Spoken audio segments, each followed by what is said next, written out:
Taran! Ayan na guys. Ito yung malalaki. Nilagay ko na dyan sa gilid. Uy, ayoko nga hawakan kasi masunog. Baka mapaso ako. Mainit yung tubig. Oh. So, ganyan guys. Ngayon, ito yung maliliit ko. Hirap sa hawakan. So, hindi ko alam paano yung idea ko dyan. Ito na lang kaya.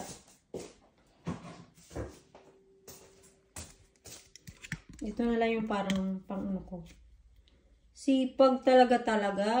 Sipag lang yun ang kailangan. Ganyan o. Sana okay ito guys. Help me. Help me guys. Help me please. Ting. Lumagatok na siya. Lumagatok siya oh. Narinig niya lang mainit sa ang kawali. Lumagatok siya. Ay, tubig na laglag. Hirap pala hawakan talaga nito guys. Hirap kaya ito hawakan. Papasok kamay mo nito eh. Oh. Lalo na lumalangoy yan siya sa tubig. Pakita ko sa inyo guys lahat mamaya. Lumalangoy yan sila. Lagay natin yan. Binili ko talaga tong lutuan na to. Para pag in case na kailangan ko.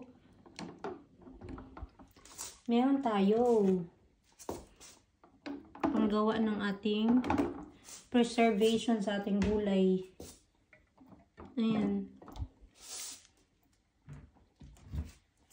Okay na yan siya. Happy na yan siya. Happy. Happy na yan. Ayan. Tapos nakauna yan siya guys ng mga 80. Na 74 yung temperature niya ngayon. Ayan guys. So yun lang guys. Doon nagtatapos yung ating vlog for today. Thank you guys for watching. Bye everyone. Ayan. Very good.